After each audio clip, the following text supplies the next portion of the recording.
Eh bien, salut à toutes et à tous, j'espère que vous allez bien. Dans cette nouvelle vidéo aujourd'hui, une nouvelle vidéo sur Audacity, on va voir ensemble comment faire une version speed-up d'un son ou bien d'une instrumentale sur Audacity.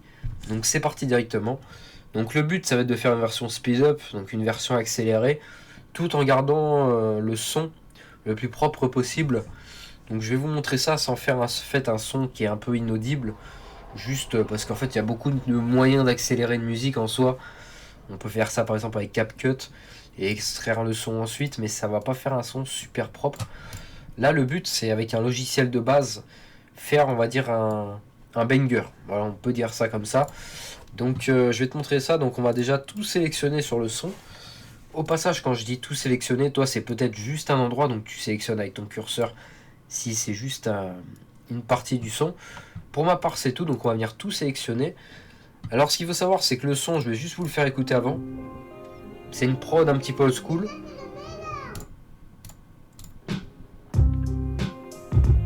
Voilà. Et je trouve en fait que on peut lui ajouter un petit peu de peps, par exemple pour la vidéo je vous montre. Donc on va lui ajouter un peu de vitesse. Donc on va aller sur effet et on va aller directement sur changer la vitesse et la hauteur. Là ici on va regarder déjà ce multiplicateur là ce que ça peut donner. Donc là on est un peu sur un son un peu plus speed up, mais ça manque un tout petit peu quand même. Là je commence à bien aimer. Je commence à bien aimer le délire un peu speed up, tu vois. Donc là ensuite, le multiplicateur de vitesse, plus tu vas aller sur la gauche, plus tu vas avoir un son grave, plus sur la droite, plus ça va être un son aigu. Donc là nous on a trouvé, on va dire, notre zone. Donc on va venir appliquer. Et là on va faire une première écoute.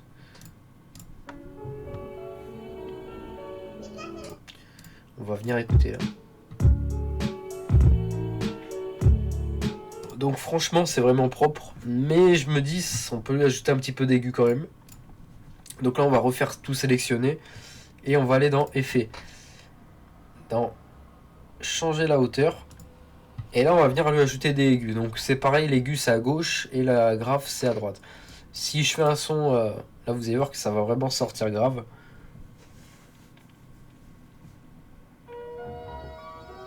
Là c'est vraiment, on peut pas écouter ça, vous voyez, même là si je mets ça, c'est vraiment pas très beau. Donc là, ouais, ça me sort un son qui est grave. Alors peut-être que je me suis trompé, c'est plus dans l'autre sens, on va regarder ça ensemble.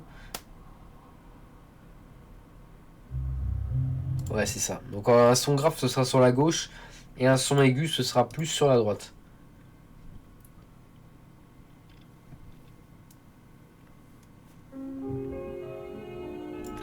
Bon, là on revient un petit peu au départ, donc on va essayer de lui ajouter un tout petit peu.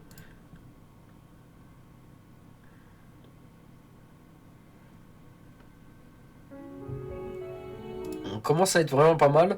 Donc quand vous faites ça, mettez bien utiliser un étirement de haute qualité. Ça permet déjà de limiter la casse sur l'audio.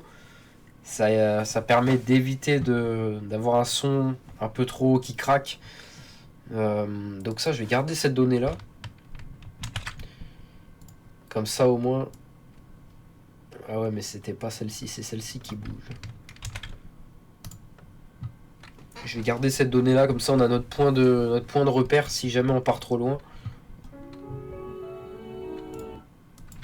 Parce que là, si je me remets au même point...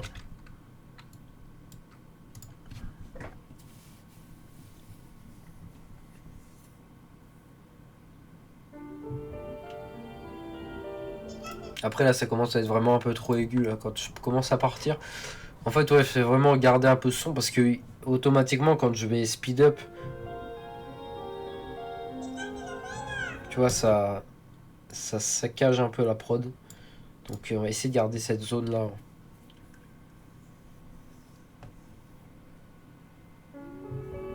Ouais, avec un tout petit peu plus, ce serait pas mal.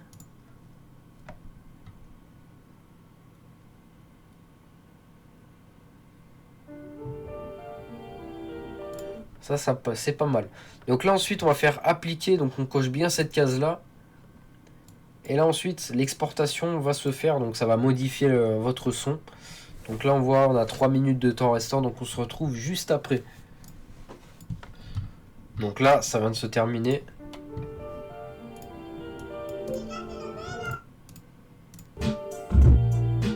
Donc on a bien ce speed up et cet aigu un petit peu.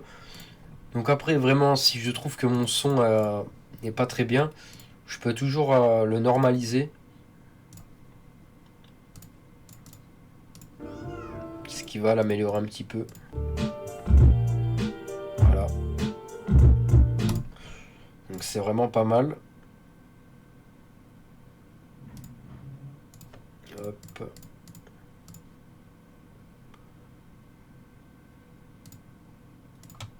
Donc voilà, donc c'est déjà la fin de la vidéo. J'espère que ce tuto vous aura bien aidé. Et puis sur ce, à de prochaines vidéos.